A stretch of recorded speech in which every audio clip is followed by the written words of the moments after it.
Welcome to this podcast is making me thirsty, the number one destination for Seinfeld fans. Today's guest, the two-time primetime Emmy nominee. He has worked as a director of photography on hundreds of TV shows, including Newhart, Rules of Engagement, King of Queens, News Radio, and Get a Life. And of course, he was a director of photography on Seinfeld from 1992 to 1998, spanning seasons 3 through season 9. We are super excited to talk with him. Please welcome Wayne Kennan. Thank you, Wayne, for joining us. Welcome.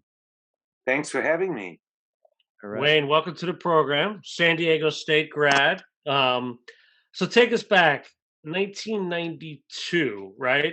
I think your first episode was the limo with Seinfeld, right? And that was, probably the fifth to last episode. So how did I know you had a long run on Newhart? You were doing Get a Life. Like, how did the whole Seinfeld job come about? Uh, I had finished Newhart and I had finished another show called Uncle Buck. And then after that, I did a show called Get a Life with Great Chris show. Elliott. Yeah, great Yeah. show. So I agree. And I was out of work. I had a wife, I had two kids, and I literally had gone on the lot to visit a friend of mine. And I was walking, back from the lot, and I crossed paths with the producer of Seinfeld, who said, "Hey, are you working?" And I said, "No." "You want a job?" I said, "Yes." And that was that. Wow. Wow, who was the producer by chance? Do you remember? Well, at that time it was Tom Sharonis, but the person who had asked me was his like first assistant production manager named Joan Van Horn. And I had done a pilot with her, and that's how we knew each other. But it was just that kind of a thing, being in the That right place at the time. that's such a Seinfeld thing, right? But what's interesting is, yeah, like I said, that was almost at the end of season 3, right? So is there is there an interview process? Do you interview with Sharonis and Larry David? Like how does that work in your I in your interviewed with Larry David. I interviewed with Sharonis, who was, Larry and Jerry were sort of new to show running and production and stuff, and they did. In fact, they brought in a whole different way of doing things, which when I'm saying it, uh, they obviously were doing something right. Okay, Right. it was saying I'm questioning at all, but yeah, it was that kind of uh, an interesting deal, and plus, at the time I took over the show, they were all very young actors. They still they're cosmetically young. They Right. need. So you mentioned, Sharon is obviously who we love.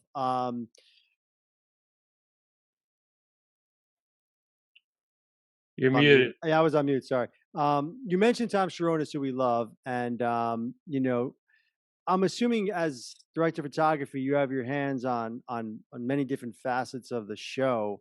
Lighting, directing, the set design, even. Can you just for our audience, maybe take us through what a week of shooting looks like for someone in your position who's in charge of all the. I'm assuming you work closely with the director, but I'm sure you have your hands in everything. Can you kind of just take us through what it looks like on Seinfeld specifically for your position as director of photography? What is your role? Well, the whole thing about Seinfeld, I think, that needs to be the when we first started, they were more ready, uh, week to week. But as the show progressed, we would literally go into a production meeting on a Friday afternoon, um, because we were going to start shooting Monday, and they would give us sometimes they didn't even have a script, and they'd send the writer into the room to tell us what they think is going to happen. Wow. And so it was not so much for my department, but the other departments like wardrobe, and in the art department, we're going, oh my god, and they would be picking up the phone and telling that, Western costumes, stay open, just stay open, we'll pay for it. It was a kind of a neat thing in that sense that it was more important to get it done than it was to worry about how much it cost. And it worked. Right, right. So what do you remember about? Do you remember the first episode, the limo? It happens to be a top, I think, 3 episode for us of all time. I mean, talk Yeah, we about rank coming it in high. and just Yeah. My number one episode of all time. And Yes. if you have a couple seconds, I'll tell you why. you Yes. sure? I got hired. We came in into like this, set that it was actually, I think, show number 36. Can you? I think it was show 36, and so we came in and we how can I explain Yes, this? it was 36, by the way. I just checked. Yeah, and it was, and so we were shooting a bulk of it over at Paramount Studios on the back lot. It just happened to be in the middle of a very stormy week. And so I had gone out we were out on the back lot of Paramount. And I said, okay, uh, what, I said, here's what we can do. Let's, let's walk through the whole thing, get marks. We'll set it up. We'll know that we're ready to shoot this whole sequence of the limo. I don't know if you guys remember the episode, but they're driving in. Yes, It's, we oh, remember. there, and it tends to be the Nazis and all this stuff. and and so we went through the whole thing. It was pouring rain. It was literally pouring rain while we were doing this with the actors under umbrellas and stuff. And so I said, let's do this. Let's get everything blocked and we'll get everything lit. And then when this lets up, we'll just go. And we did, and it worked. And plus I had this beautiful wet down of the whole back lot of Paramount, with it was great. It was I couldn't have been any luckier. That was probably one of the luckiest moments of my life as a cinematographer, was having all that happen, and it worked. It was my first episode. We also had on that episode, God, I can't remember their names. They used to do all the rear screen projection. This one family. It was a family-owned business, and I think we were one of the last shows to ever use them. And we actually had a big screen set behind the limo, a rear projection screen, and they brought in this giant projector to roll that footage in, of us driving through Manhattan. Yeah, that episode, uh, unbelievable. And that was, one of the rare, and it's your first episode, one of the rare ones that like don't take place in Jerry's apartment. Right. And the Yeah, other there's thing no was, apartment. it stopped raining. We shot it all, and then it started raining again, and the rest was history for me. And it was just one of those great moments when everything worked when it Yeah, shouldn't have. right. The episode's amazing, and I love when those stories come together like that, especially being your first episode. I guess that showed you what good things were in store. Did On it all. I made it rain. I made it stop. Well, that was one of the we had come up with a couple of stills of a couple of shots and a couple of episodes. We thought maybe we'd quickly go through with you and you can kind of give us your thoughts. And that actually was one of them. So we can maybe go to the slides and then we'll skip that one because you already got the story on that one. But the scene, where Kramer's playing basketball and pretending he's playing basketball in the street was one Yeah. we're going to ask you about. Um, this one here is from The Watch, which is inside Kramer's apartment, which I'm not sure we had seen yet. If we had, it was maybe one other time, but this is also, a well shot scene as far as like the lighting and the way it looks with Kramer on the couch and the background. We were thinking, before you came on, we were talking too that, maybe this is a different question, but this scene and the scene in the limo you just talked about really exemplify the early seasons of Seinfeld, meaning basically 3 through 5 or 6. Well, And it was listen, very dark. A lot of it was dark and dimly lit and a little bit, New York City-ish and a little bit gritty. And then the later seasons got much brighter and fluffier and brighter, and we just kind of wanted your kind of take on that, maybe.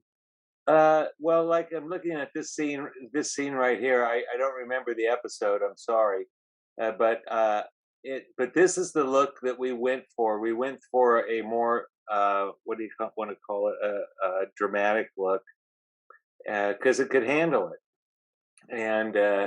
And like I said, so could the actors. Some actors don't look good under this kind of lighting, but these guys look great. And you got to remember, their characters were diabolically bad people. you Right. know, so I think that entered in, and well, nobody ever complained about it. They all loved it, and so I kept it up. I think we may have gotten a little more uh, genteel on the actors later, because they aged. Julia had a couple kids during this time, so we tried to. We didn't, we wanted them to look good, but we also tried to keep as much as we could and maintain the a little more contrast compared to most sitcoms. Yeah, there you go. So, I know. so for the listening audience at home, this is the opera episode with Crazy Joe Davola dressed as a clown intimidating Kramer. But to to Tony's point earlier, I mean, the darkness of this, the grittiness of New York City. What do you take us back to this one? Oh yeah, this was exactly. But this was just a couple of lights was all we used here, just to, you know, keep it from becoming a flatly lit sitcom, and this worked perfectly. This I love this scene. Uh, I'm sorry, I'm just remembering this stuff. Yeah, no, Seeing it's great, man. This is what we love.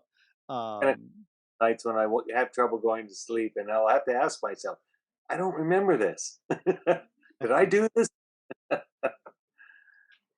what's next, Ohio? Oh, this is from the trip in LA when Kramer's being interrogated as the smog strangler with the Right. light above him, and this is an amazing scene as well. Just Well, the main thing about being able to do stuff like this is have directors and showrunners who say, "Yeah, go ahead, do that." Yeah, we like that. And this was so fun to shoot. I mean, there's really only one light coming down from the top, and then that guy over there on the side, who's by the telephone.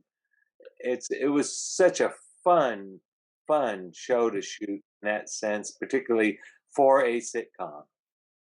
So, Wayne, we often hear, Jerry actually speaks about it, the show being so handmade. There were so few people on set, right? Like yourself, Sharonis, Larry David.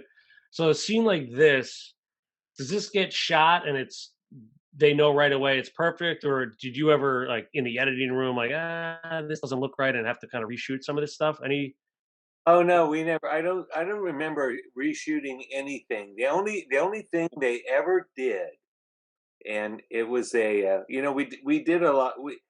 I worked with a really great guy on special effects, and the driving shots, of course, are just about all. We're doing them on stage against a blue screen or a green screen, and we're adding uh, uh, um, the footage of the car moving, from the angles of the car. And um, the whole thing about that was we developed a very, in its day, I thought we were doing really good work, and so did Ski. His name Scott was the guy who was the thing. And then what happened was the one time somebody transferred the when I say transferred, that means going from film to tape, mm, uh, and so they can edit film to digital. And uh, Jerry Jerry looked at me and said, and called me over and said, "Wayne, that that driving shot last night, because he saw it on TV. He says, look like a 1950s horror movie." It calls and found out that our normal guy who transfers had not done it. So it was a real mismatch. And they went back, even after it aired that night, they went back and redid it. I mean, in post, nothing we had to reshoot because we had given them the right, the right stuff. They had just misused it. It was somebody who was probably new, and is probably better now. Well, it's It eye for happened. detail. That's an eye for detail that So actually Wayne, missed. here we have. I know we talked about this a little bit, but just quickly. I mean, I don't know what it is. Like in the limo, like this feels like New York City versus some of the later episodes. I don't You think it's know, up, or Well, I think one oh, thing there it about is. the was just that Paramount backlot is really a nice New York. It's small compared to most of Hollywood, but it's a small backlot of New York City. And in fact, that limo episode, we shot it, and they liked it so much, Jerry and Larry. They wanted, yeah, there. That's a that I was so pleased with how this worked. It You can see it, how wet everything is. Yeah, so Everything that was the rain you were talking about. That wasn't for it that's just let up perfect. for us to shoot this scene, get them in the limo, and get them out of there. And oh, I'm sorry. What was my point again? You asked me. kind of the grittiness. We It just just love the sorry, we just love the grittiness and like the dark overtones of the episodes, and then the way the shots help enhance that of these earlier seasons. And this is a perfect example of what you were talking about earlier. Is just how in the earlier seasons a lot of the episodes were a bit darker and the tone of the show is a bit darker and everything had that dim lights here and there, a lot like the Crazy Joe Davola one we showed you before. Now this is another one and a good example of it. and how This about one, yeah. Tony? Take this one, yeah. So this is interesting. This is from the parking space, where they're going to Parallel Park, and we had Mike Moffat on, who was in this, Lee Arenberg, who was in this episode as Mike Moffat, and he explained that this shot went so long, this day of shooting went so long that it became light and dark, as you see in these two pictures. It's almost nighttime in one picture and daytime in the other. Um, we were under the impression that you guys did that as a trick to make it look like it was a long day of them out there with the cars, but it turns out it sounds like it was just a long shoot. Do you recall this episode at all? Yes, now that you said, because I was confusing it with the parking place in the underground parking. No, Right. yeah, this one was it was one of those days, and I looked at my crew, and I said, "Get some more lights out here. It's gonna get dark." And so I went to the producer, or the director, or somebody. I said, "Hey, listen, can we make a transition tonight? Because we're not going to, the way this is going, I got to, because the film isn't, you know, going to record how dark it's getting unless we make it a night scene." And then they were all for it. In fact, they liked it, and it kind of add. I think it worked fine because they needed a place to show how long they've been sitting there fighting over a parking place. I remember that very well. Yes. Yeah, literally in this photo on the left, it's literally 5 seconds before it turns dark on the right. It was always so interesting. But more importantly, Wayne, what do you remember about this scene? That's me. That's So, me. Yes. yeah, how do you like? Do you go up to Larry David and say, "You got some for me this week"? How did this come about? No, what had happened was, and it happened every once in a while on the show. They'd say, "Okay, we have time to shoot another shot. We don't have background. So crew, come on in." And I said, "Okay, I want to be behind Jerry and Julie because I know I'll make this. I know I'll make broadcast." So that's why I'm there. That's great. Hey, Wayne, we like to talk to a lot of guests we have on. We try and get their take on Larry David, just because he's iconic at this point, and you had the pleasure of working with him for quite a while. What's your favorite Larry David story you have from on the set, as far as when he was running the show there with you?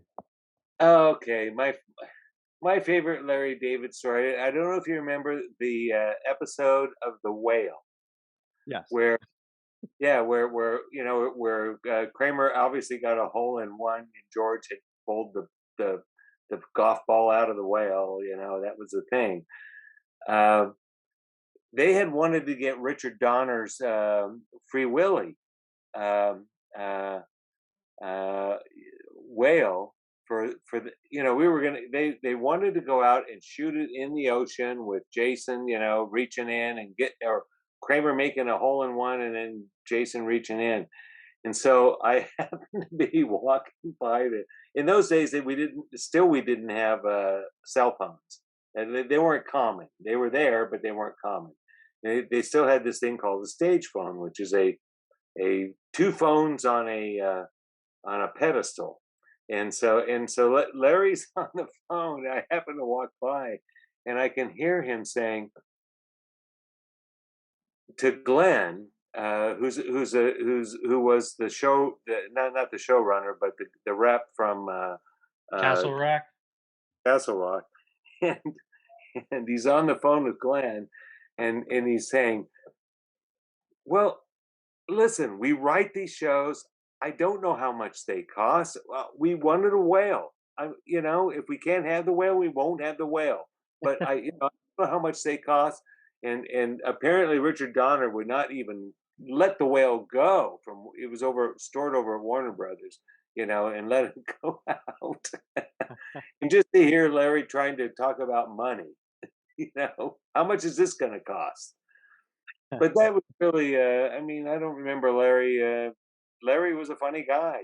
He was a good. I loved everybody I worked for and with there.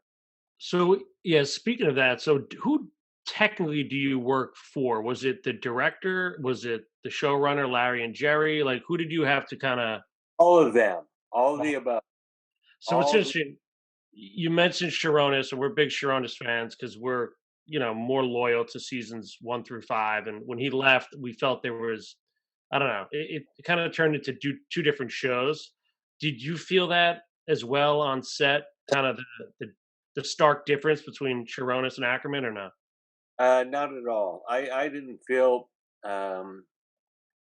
I didn't feel any big changes. I think they both, got went for the same kind of shots, and I think that's probably more because of Larry and Jerry being, the main highway, and I think they. I really never got a lot of input from those guys. They sort of let us run with it, which of course made it a lot more fun for us. And whether it was Tom or Andy, um, it made a big. They listened. They would say, "I'd say, what do you want to do here? I can make this happen fast if you tell me what you want to do." Because we have often had way more to shoot than we should have, and there were ways through that. Some of our sets were lit by two lamps sometimes, and that was it. Because well, I mean, the guys would walk in, they'd say one line, and that was the end of that scene, and they'd move on. We had more sets. We had more sets in 1 week in Seinfeld than not Cheers. I think it was Cheers. Than Cheers had in a whole season. Yeah, they were. I mean, they were that was groundbreaking at the time. I mean, that was what they did, right? There'd be a shot of just someone in a quick apartment on a phone, like you said, and that was the whole scene in one. Yeah, I mean, that was gonna be one of my questions. You kind of just answered it, so I don't know if there's a way you can elaborate even more. But like, you worked on so many shows and so many great shows, and throughout, several different decades. Um, and from everyone we've talked to, the way Seinfeld did it, like you mentioned earlier, they didn't know what they were doing when they started. As far as they had no blueprint, they weren't going to do it the way it's always been done. Um, I was curious from your perspective. You just touched on a little bit, like how much different were they really, like, on set? It sounds like it was completely We're different. very, very different in this. And I remember the first time um, we did a scene, and you know, I had grown up on single camera as a cinematographer, and when we would do single camera car scenes, you point one camera at the. Things have changed dramatically with digital and everything, but back then, when we were on film, you shoot the driver, then you do another run, you shoot the passenger, then you do another run, you shoot them both together. And Tom Tom Sharonis parked the car in the street and said, "Wayne, like this so I can shoot it with four cameras." And he walked away, and I went, "Oh my god!" But we did it. We figured it out. You know, it was that kind of show. We'll figure it out. We'll make it work. And uh, I think there were probably a few things. I always thought I'm going off on a tangent, but do you remember the one where Kramer is in the jet? No, where I forget who's in the jet, but they're driving down the taxiway, a passenger jet, and Yes. who's out there? Kramer is running alongside the plane. Huh. That was in a parking lot on the back lot of CBS. The airport, yeah, one of my favorite episodes. Wow. So yeah, so you touched on Kramer. I think what we didn't get to is, did you realize you were a part of? I mean, do you have any stories about, I guess, Jason? I see Jason Alexander poster behind you, Jason, Julia, or some of the various guest stars. Did you interact with them a lot, or were you primarily with showrunner and Sharonis? You know what? As a cast, if you needed them to do something to make something work lighting wise, they would do it. I remember. Okay, here's one time, uh, uh, Julia and Julia and Michael would get in these great fisticuffs, like and but once Michael Richards gets into Kramer, he's Kramer. He's Kramer. You're not going to mess. If you're talking to anybody at that point, you're talking to Kramer because he would really work on it. And so I had to go to Julia and I said, "See that light up there? Get in it," because she was so much shorter than Michael. And I said, and she said, "Okay, thanks." And she did it. She'd move herself over and get into her life because Michael would just go nuts. If it was one of those scenes where he would go nuts. I said, "You just got to stay in your light, Julia," and she would do it. She'd make it work for everybody, and so would everybody on that show. And Jason's another one. Jason's the kind of guy you can sit there and have a discussion about baseball, football, or something. He'll go out. They'll say, "Okay, we're ready to roll," and he'll walk out into the set. He will not miss one word, one line, or anything, and give you a very dramatic a thing, and then come right back to the conversation that he was having before they said roll it. He was, those were, it wasn't just serendipity that Seinfeld was a hit. They had really good people, you Right. know.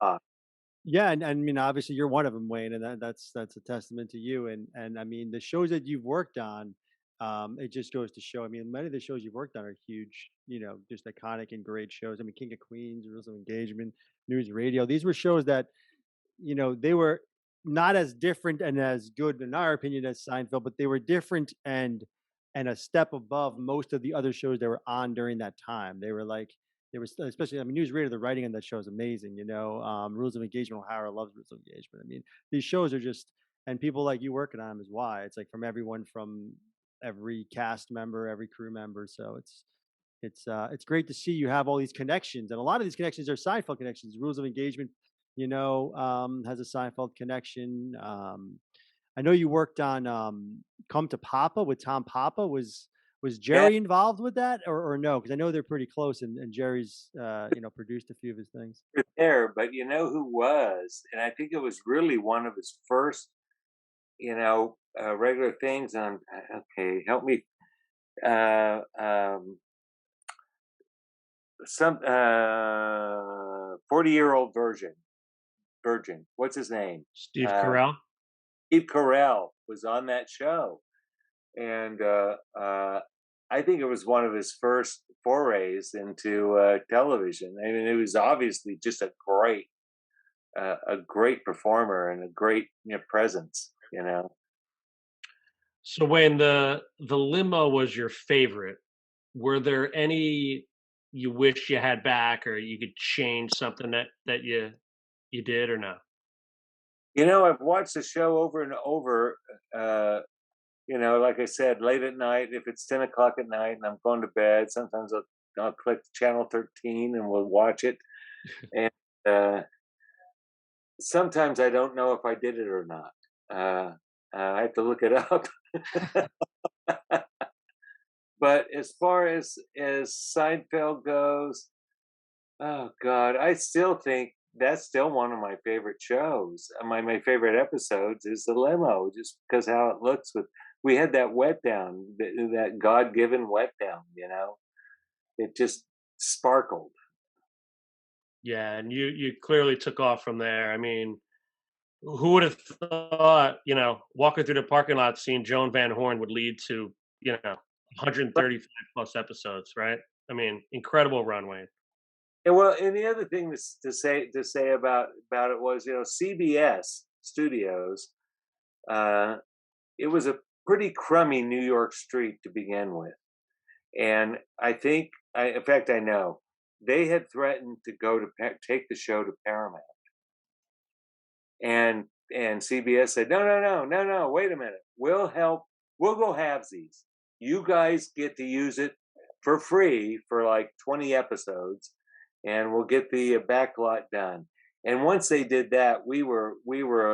It was that's what made the show easy, because it was, a lot of people would say when they have to leave the stage and go outdoors, it can take hours. We did it in 15 minutes. We walked out, rolled the cameras out, and it all worked. And we owned that street for the rest of that series, and that was fun. And another thing, another one that was owned by the series was uh, come on, it was a subway car. And if you guys, there's one where Michael is obsessed with getting this Gyro, the gyro stop. Yeah, old subway car. yeah. That car scraped off the trailer while it was heading back to its home at Warner Brothers under a bridge on Lancashire Boulevard. It just got destroyed. So we had two things that were wonderful about that show, is that we got to build Tom Azzari, the production designer, got to build the car, and he came to me, God bless him, said, Wayne, where do you want the lights? Where I was going to put, fluorescent tubes, and stuff. So it'd make it real easy. Turn this one on, turn this one off, and we, shoot all this. So we did that. But the one that you guys are talking about, the Euros, if you look at that, that's the old subway car that got destroyed. Everything after that was this brand new, easily done subway car. That's so, Interesting. forgot about that. You guys are professionals. Well, that's what I was going to ask you. Before I let you go, Wayne. I mean, you've been talking about a show that you probably haven't maybe thought about or talked about in quite some time. It's been off the air and whatnot. And I don't know if there's anything that's kind of been jogged in your memory that you want to share that maybe we missed, or that just came up, or any stories. One story you might have from either behind the scenes or on set or anything like that. Like while we're here talking about it, I don't know. Okay, I'll tell you. There's one that don't know if it ever worked out. I'm still waiting. I need to see it again. And it's when they built the new New York street at CBS. It's just a block long. That's all you need. And they put these sprinklers on top of these. They're supposed to be, I guess. What do you have in New York? 4-story walk-ups or something, or 3-story walk-ups. All right, so they built these sprinklers, and we had this scene where Jerry's trying to buy an umbrella, and it was just one of those days when there just wasn't enough backlight to see a little amount of rain. So we turned it into a like a a downpour from a um, climate problem. It was just I because I couldn't see it on we had to see this rain. The jerk, and it was he got soaked. Everything got soaked just to try and get that rain on him that day when he was trying to buy the umbrella. It wasn't supposed to be the joke wasn't supposed to be that Jerry is soaked. The joke is supposed to be that Jerry has to buy this umbrella. But I think I think we created a joke at that moment. It's It's great great how to these hear things stories like that. yeah. It was Anybody still talk with anybody from the show these days? Yes. In fact, she's one of your. She had you had one of her. You had her on. My friend Stephanie Kennedy. Oh, Oh yeah. Yeah, yeah. yeah, yeah, yeah. Yeah, so it was really fun. We all got about 9 of us got together. Stephanie being one of them, and just reminisced for a while. It was so Oh, were fun. you at the Peggy Lane party with Yes, Okay, yeah, yeah, yeah. yeah, yeah. We had her on, we Alright. had Peggy we had Peggy on too. and we're most of us are still working. I think. God bless, that's awesome. Well, Wayne, Yeah, I mean, this of was course you're still working. You're all amazing, amazing at what you do. That's why it's the greatest show of all time, and you're always gonna I mean what about you, Wayne? What are you up to these days? I you know I finished a couple weeks ago, probably, and I'm still doing sitcoms, but I finished a couple weeks ago. I got this phone call out of the blue, all of a sudden, and it was due to Gay Pride Week. The I did this RuPaul thing with where we took a oh, what's the name of it? Brady Bunch, the Brady a Brady Bunch episode, word for word, oh wow. I know every Brady Bunch episode word for word, by the way, just a side note. and we shot it with all of the women's parts being played by drag queens, and it was I read this Wow. and I went, hey, let's do it. I mean, I don't. And but the main thing, the other thing from my point of view, which was neat, it was on a green stage. It was a completely green stage, nothing, and they put the Brady Bunch uh, sets in via virtual reality, and they had this Ah. that would move, and it worked for all three cameras. It was sort of a test for a sitcom to say, okay, is this going to work? And by God, it worked. It was. Wow. I walked around in the Brady Bunch. If I looked up at the monitor, I was walking around the Brady Bunch kitchen. If I How looked at how would it how would it be 3D though? I thought green that's how they do it now you can tell with the green screen? That's crazy.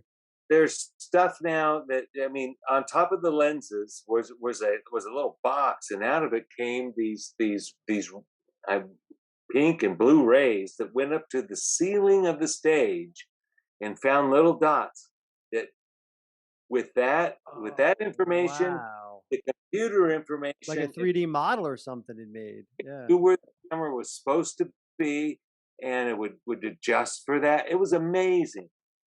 It's the future of Yeah, I was gonna say, that's wave of the future right there. That's how it's gonna be done. Why wait? Why have all the set design? All that. I mean, it's a shame. I think. I mean, building sets and everything is what's great about. I'm more of a Star Wars make the little models than a CGI thing, but so be it. It's the I future. mean, no, that's where we're headed. I mean, The Mandalorian uses it extensively, and a couple of other of those shows use it extensively to make things work. That you can put any background you want. Incredible. Right.